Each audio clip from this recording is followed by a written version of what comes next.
በእኔ ደግሞ አያምርም አሉዬ። ማንም ሰው ህመሜን እንዲያይ አልፈልግም። ከኔ ጋር በሳቅ ሲሆን ነው ደስ የሚለው። ያን ያሳዘነኝ አቃሉ ነበር። በጣም ጠንካራ ነህ። በጣም ጠንካራ ነህ። አይ ለዛም ነው አንተ ሁሌም በቃ የሰው የሳቅ ምንጭ የደስታ ምንጭ ስለሆንክ በቃ እኔ እንደራሱ ቪዲዮ መቅረጽም እንደራሱ ከበደኝ ታውቃለህ። ለሚስት ጠየቅኳት በቃ ወደ 3-4 ጊዜ ነው ጠየቅኳት። ከዛ ግን አባይ ቲቪ ሲለቁት ሳይ ከሁሉም በፊት ነው ቀድማችሁ የነገራችሁኝ ስለዚህ ነገር። ግን አባይ ቲቪ ሲለቀቅ ኦኬ ፍልፍሉ በቃ እሺ ብሏል ማለት ነው አልኩኝ። ምክንያቱም የሳቅ ምንጭ ነህ አንተ የብዙ ሰዎችና እንደዚህ በቃ የሆነ እንደዚህ ቦታ ላይ ሆነ መታየት የምትፈልግ አይመስለኝም። ከምን ያህል ከባድ እንደሆነ ይገባል። በጣም ያማል። ከመሙ በላይ የሚያመኝ ይሄ ነው። ግን እኮ ህይወት እንደዚህ ነች። ህይወት እኮ እንደዚህ እኮ ነች ያለ ነው።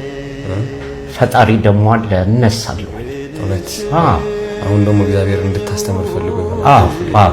በዚህ እንድማርና እንድማር ነው። እሱን አሞት እሱ ጎሎ በዓልን ማክበር በጣም ከባድ ነገር ነው። ከአቅም በላይ አሞት ነበር፣ ታሞ ነበር። ነገር ግን በዓል ስለሆነ ተመልካቾቹን አክብሮ ነው እንግዲህ የታመመ ወደ ፕሮግራሙ የመጣውና መታመሙን እናውቃለን። ነገር ግን እንዲታይበትም አይፈልግም ነበረ። ሁሌ ሳቅ ጨዋታ ነው፣ ምክሮቹንም በሳቅ በጨዋታ ነውና እኔ በግሌ እኔ እንጃ አይከን ነው ድጋሜ ልናገኘው አንችልም ብዬ አፌ ሞልቼ ነው የምናገረውና ራስ ምታትም እየመሰለኝ ነበር። ችላ ማለት ግን መጥፎ ነው።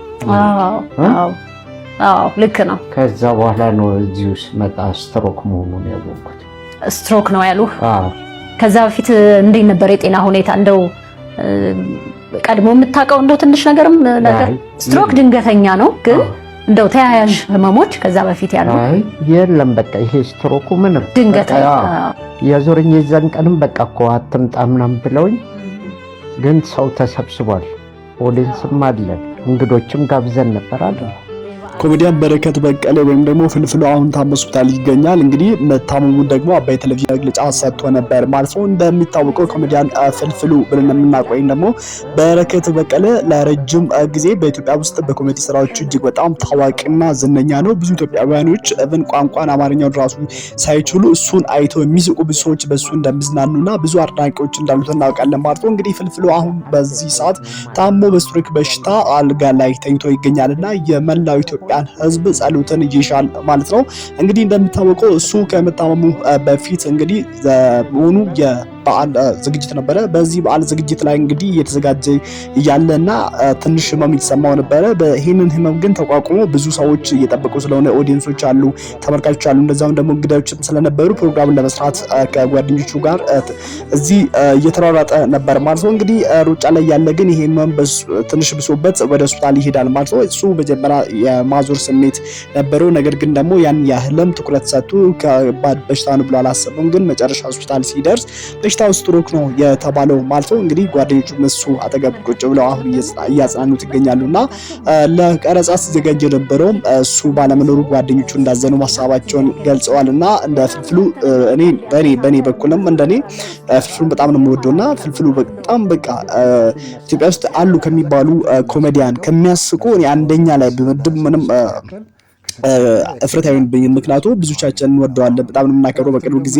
ደግሞ እንግዲህ አባይ ቴሌቪዥን ላይ ወጥቶ አሁን ለ3-4 ዓመት ይሆናል ይመስለኛል እዛ ከመጣ እዛ ላይ እየሰራ ይገኛል ማለት ነው። እንግዲህ እዛ ጋም ደግሞ ድሮ የነበረውን ተወዳጅነት እዛው አስቀጥሏልና ብዙ ሰዎች አሁንም እሱን ማድነቃቸውን ቀጥሏል ማለት ነው። እንግዲህ አሁን በስትሮክ ተይዞ የኢትዮጵያን ህዝብ ጸሎትን ይፈልጋል ማለት ነው። የኢትዮጵያ ህዝብ ሁላችሁም ባላችሁበት ጸሎት አድርጎልኝ እያልን ይገኛል ማለት ነው። ወንድማችን ፍልፍሉ እንግዲህ ይሄ ስትሮክ የሚባለው በሽታ ብዙዎቻችሁ ታውቃላችሁ። ከዚህ በፊት የነበረው የኢቢኤስ ቴሌቪዥን ጋዜጠኛ የነበረው የፕሮግራም አዘጋጅ የነበረው አስፋው መሻም በዚህ በሽታ ተይዞ ነበር ነፍሱ ያለፈውና አሁን እንግዲህ ፍልፍሉ በጣም የሚገርመው ነገር እዛም ሆኖ እየቀለደ እዛ ሰራተኞች እያዝናና ሐኪሞች እያዝናና ይገኛል።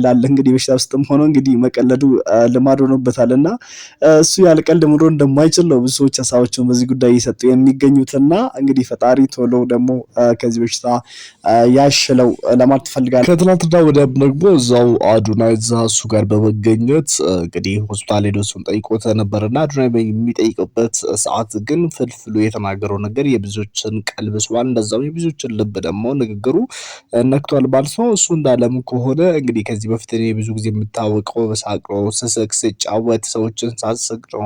እዚህ ጋር እንደዚህ ተጋድሜ ይስተኛ ደግሞ ማንም እዚህ መጥቶ እንዲያየኝ አልፈልግም፣ ህመሜንም ለሰው ማሳወቅ አልፈልግም ብሎ አንድ ልብን የሚነካ ንግግር ተናግሯል። እዛ ጋር እንግዲህ አዶናይም ደግሞ ምን ይላል? አንተ ለማቀቅ እውነትም አንተ ስታስቅ ነው። አንተ አንድ ቃል በተናገርክ ቁጥር ሁሌ ምን ይስቃለሁ፣ በጣም ነው ታዝናናኝና አንተ በዚህ ሁኔታ ውስጥ ሆነ ደግሞ እንደዚህ አሁን አልጋ ላይ ተይተህ ሳይክ እጅግ በጣም አዝኛለሁና እግዚአብሔር ደግሞ ወደ ቀርቦ ጤና በሰላም ቶሎ እንደሚመልስህ እኔ ሙሉ ተስፋ አለኝ። የኢትዮጵያ ሕዝብ ደግሞ ከጎነ ነው፣ ሁሉም ሰው ከጎነ ይገኛል ይላል። ይሁን እንጂ ፍልፍሉ ደግሞ እዚህ ጋር ትንሽ እንደ በፊቱ አልነበረም፣ ልቡ አዝነዋል። ትንሽ በሽታውም ደግሞ ሳይበርታበት አይቀርም ማለት ነው። አሁንም የሚፈልገው እኔ የኢትዮጵያን ህዝብ ጸሎት ነው የምፈልገውና እንግዲህ ብዙዎቻችሁ እዚህ ተኝቼ እኔ ብታይት ራሱ አልፈልግም ነበር። ምክንያቱም እንግዲህ ብዙዎች የሚያውቁኝ እኔ ሰዎችን ሳዝናና ሰዎችን ሲያስቅ ነው የሚያውቁኝ እንጂ እንደዚህ አይነት ሁኔታ ውስጥ ሆኜ ሳዝን እንደዚህ ተክዤ እኔን ታመሜ እንደዚህ ሰዎችን ሲያዩኝ እኔ ራሱ በጣም ነው ቅር የሚለኝ፣ ደስ አይለኝም እንደዚህ አይነት ሁኔታ ውስጥ በመሆኔ። ለዚህም ነው ለኢትዮጵያ ህዝብ ሙሉን በሽታውን ብዙ ችግር ያለብኝ ብዙ በጣም ታመመ ያለው ግን ይሄንን ነገር ተቋቁሜ በራሴ ደብቄ ለሰው ማሳወቅ የማልፈልገው ምክንያቱም ብዙዎች እንደዚህ ስለማይጠብቁ ይሄን ነው ብዙዎች እንደዚህ ስለማያስቡኝ ነው እኔ እንደዚህ ያሉት ሁኔታ ውስጥ እንጂ ሰዎችም እንዲያዩኝ እንዲያውቁብኝም ስለማልፈልግ ነው ይለናል እንግዲህ ወንድማችን ፍልፍሉ። በእኔ ደግሞ አያምርም አዶዬ። ማንም ሰው ህመሜን እንዲያይ አልፈልግም። ከኔ ጋር በሳቅ ሲሆን ነው ደስ የሚለው። ያን ያሳዝነኝ አውቃለሁ። አውቃለሁ ነበር። በጣም ጠንካራ ነህ። በጣም ጠንካራ ነህ። አይ ለዛም ነው እኮ አንተ ሁሌም በቃ የሰው የሳቅ ምንጭ የደስታ ምንጭ ስለሆንክ በቃ እኔን ለራሱ ቪዲዮ መቅረጽ ለራሱ ከበደኝ ታውቃለህ። ለሚስትህ ጠየቅኳት። በቃ ወደ 3-4 ጊዜ ነው ጠየቅኳት።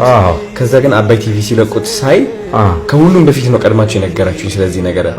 ግን አባይ ቲቪ ሲለቀቅ ኦኬ ፍልፍሉ በቃ እሺ ብሏል ማለት ነው አልኩኝ። ምክንያቱም የሳቅ ምንጭ ነህ አንተ የብዙ ሰዎችና እንደዚህ በቃ የሆነ እንደዚህ ቦታ ላይ ሆነ መታየት የምትፈልግ አይመስለኝም። ከምን ከባድ እንደሆነ ይገባል። በጣም ያማል። ከህመሙ በላይ የሚያመኝ ይሄ ነው። ግን እኮ ህይወት እንደዚህ ነች።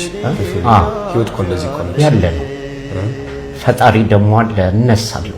እውነት አሁን ደግሞ እግዚአብሔር እንድታስተምር ፈልጎ ይሆናል። በዚህ እንድማርና እንድታስተምር እንድማር ነው።